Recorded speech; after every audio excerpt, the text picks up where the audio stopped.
Assalamualaikum warahmatullahi wabarakatuh. Puji syukur kehadirat Allah Subhanahu wa Ta'ala atas izin dan karunia-Nya. Kami dapat menyelesaikan makalah tepat waktu tanpa kurang suatu apapun.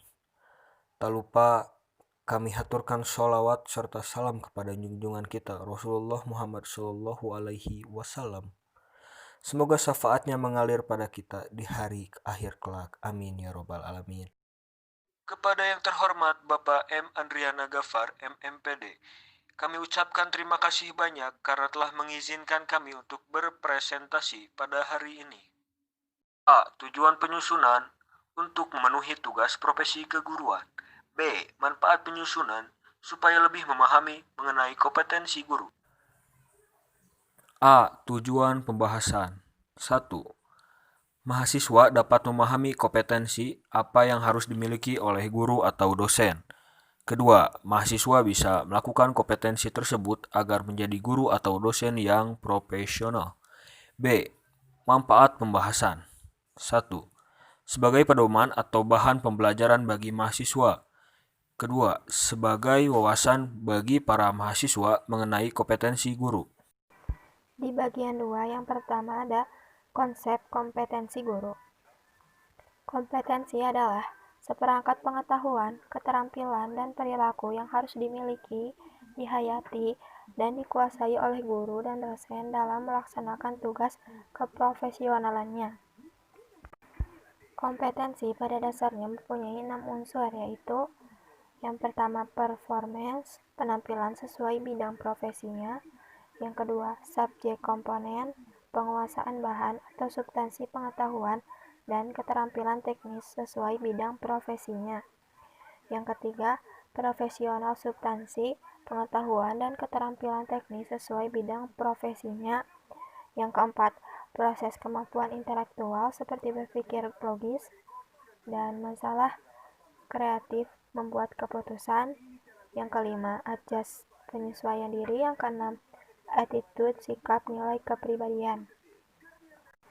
Berdasarkan uraian tersebut, dapat disimpulkan bahwa kompetensi merupakan kemampuan dalam menguasai pengetahuan mengenai pendidikan dan memiliki berbagai macam keterampilan, baik dalam iptek maupun non-iptek, serta harus memiliki perilaku yang luhur karena guru merupakan perawatan bagi peserta didik. Kompetensi itu sendiri terdiri dari 4 kompetensi, yaitu kompetensi pedagogik, kompetensi kepribadian, kompetensi profesional, dan kompetensi sosial. Kompetensi menunjukkan pada kinerja seseorang dalam suatu pekerjaan, jadi pikiran, sikap, dan perilaku. Karakteristik kompetensi yaitu sebagai berikut. Yang pertama ada motif, yang kedua sifat, yang ketiga ada konsep diri, yang keempat pengetahuan, yang kelima keterampilan. Yang kedua ada kompetensi pedagogik. Kompetensi pedagogik adalah kemampuan mengelola pembelajaran peserta didik yang meliputi pemahaman terhadap peserta didik, perancangan dan pelaksanaan pembelajaran, evaluasi hasil belajar, dan pengembangan peserta didik untuk mengaktualisasikan berbagai potensi yang dimilikinya. Kompetensi pedagogik guru perlu diiringi dengan kemampuan untuk memahami karakteristik peserta didik baik berdasarkan aspek moral, emosional, intelektual. Hal tersebut berimplikasi bahwa seorang guru harus mampu menguasai teori belajar dan prinsip-prinsip belajar, karena peserta didik memiliki karakter, sifat, dan minat yang berbeda. Guru harus memahami bahwa peserta didik unik. Dasar pengetahuan tentang keragaman sangat penting dan termasuk perbedaan dalam potensi peserta didik. Guru harus mampu mengoptimalkan potensi peserta didik untuk mengaktualisasikan kemampuannya. Kompetensi pedagogik sebagaimana merupakan kemampuan guru dalam pengelolaan pembelajaran peserta didik yang sekurang-kurangnya meliputi yang pertama, pemahaman wawasan atau landasan kependidikan. Yang kedua, pemahaman terhadap peserta didik. Yang ketiga, pengembangan kurikulum atau silabus. Yang keempat, perencanaan pembelajaran. Yang kelima, pelaksanaan pembelajaran yang mendidik dan dialog. Yang keenam, pemanfaatan teknologi dan pembelajaran. Yang ketujuh, evaluasi hasil belajar. Dan pengembangan peserta didik harus mengaktualisasikan berbagai potensi yang dimilikinya. Yang ketiga yaitu kompetensi kepribadian atau personal. Kompetensi kepribadian sekurang-kurangnya mencakup kepribadian yang pertama yaitu beriman dan bertakwa. Kedua, berakhlak mulia. Berakhlak mulia ini sangat diperlukan dan harus diterapkan untuk memberikan contoh kepada peserta didik. Yang ketiga yaitu arif dan bijaksana. Dalam menyikapi peserta didik, orang tua, wali murid, atau bahkan di satuan pendidikan, sesama pendidik harus menyelesaikan masalah secara arif dan sebijaksana mungkin. Yang keempat yaitu demokratis. Artinya, figur guru yang mampu memberikan kesempatan dan pelayanan yang sama kepada setiap peserta didik untuk mendapatkan pendidikan di sekolah sesuai dengan kemampuannya. Yang kelima yaitu mantap. Ketika seseorang ingin menjadi guru atau pada saat calon mahasiswa ingin menjadi seorang guru, mereka harus mantap memilih jurusan yang dipilihnya. Yang keenam yaitu berwibawa, baik secara bersikap, berbicara, ataupun berpakaian. Yang ketujuh yaitu stabil, baik stabil dalam emosi, cara berbicara, dan kepribadian. Yang kedelapan yaitu dewasa, artinya seorang guru harus memiliki rasa kedewasaan dalam menyelesaikan setiap permasalahan, tidak mudah terpancing emosi ketika melaksanakan tugas pembelajaran, baik di luar maupun di dalam kelas. Yang kesembilan yaitu jujur. Nilai-nilai kejujuran itu sangat penting dan sangat berperan serta untuk mewujudkan kepribadian peserta didik. Artinya, guru akan dijadikan contoh dan teladan bagi peserta didik. Yang ke-10 yaitu sportif. Kemudian, menjadi teladan bagi peserta didik dan masyarakat, secara objektif mengevaluasi kinerja sendiri dan mengembangkan diri secara mandiri dan berkelanjutan. Yang keempat yaitu kompetensi profesional. Kompetensi profesional merupakan kemampuan guru dalam menguasai pengetahuan bidang ilmu pengetahuan teknologi dan atau seni dan budaya yang diampunya, yang sekurang-kurangnya meliputi penguasaan pertama yaitu materi pelajaran secara luas dan mendalam, sesuai dengan standar isi program satuan pendidikan mata pelajaran dan atau kelompok mata pelajaran yang akan diampu. Kedua yaitu konsep dan metode disiplin keilmuan teknologi atau seni yang relevan yang secara konseptual menaungi atau koheren dengan program pendidikan mata pelajaran dan atau kelompok mata pelajaran yang diampu. Jadi, guru harus memiliki pengetahuan yang luas berkenaan dengan bidang studi yang akan diajarkan, serta penguasaan didaktik metodik dalam arti memiliki pengetahuan konsep teoritik, mampu memilih model strategi dan model dan metode yang tepat serta mampu menerapkan dalam kegiatan pembelajaran.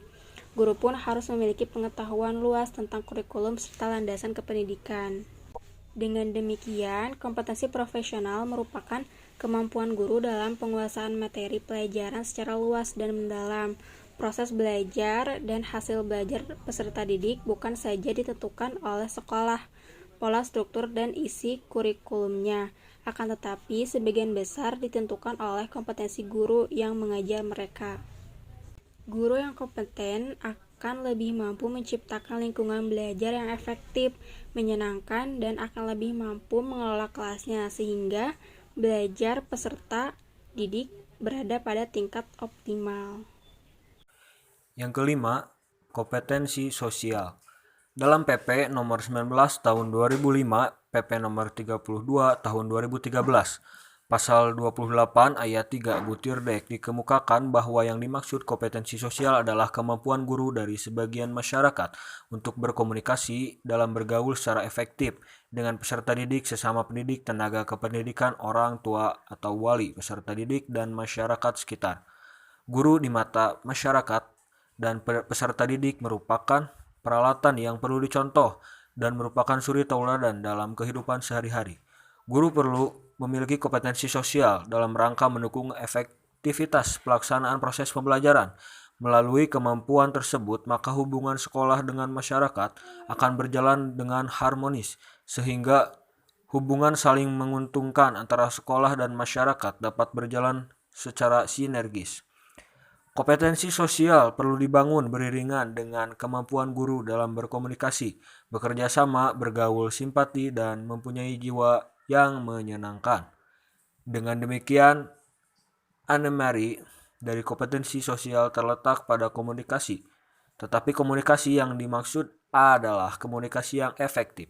Komunikasi dapat diartikan sebagai suatu proses saling mempengaruhi antara manusia.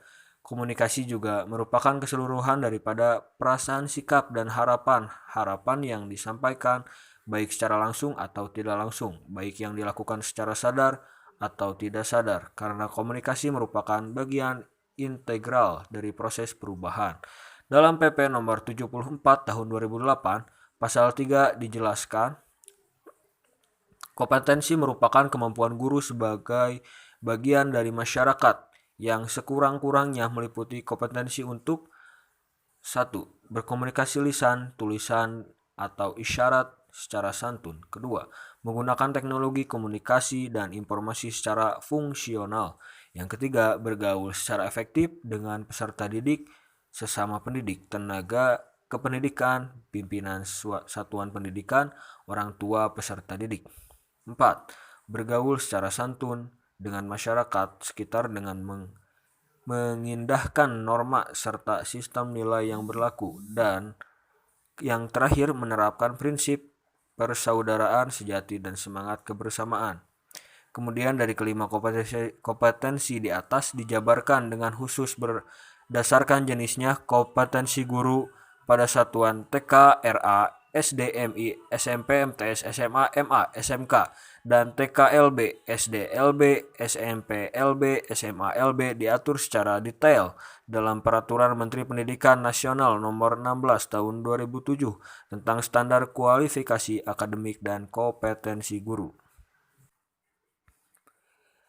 Bisa kita simpulkan bahwa kompetensi adalah gambaran suatu kemampuan tertentu yang diwujudkan dalam pikiran maupun tindakan cerdas dan penuh tanggung jawab yang dimiliki seseorang sebagai syarat untuk dianggap mampu oleh masyarakat dalam melaksanakan tugas-tugas di bidang pekerjaan tertentu setelah mengalami proses pembelajaran tertentu.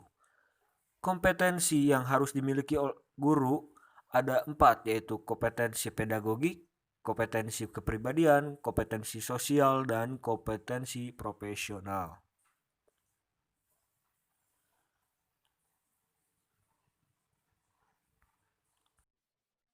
Cukup sekian presentasi hari ini. Billahi taufik wal hidayah, fa idza azamta fatawakkal 'alallah. Assalamualaikum warahmatullahi wabarakatuh.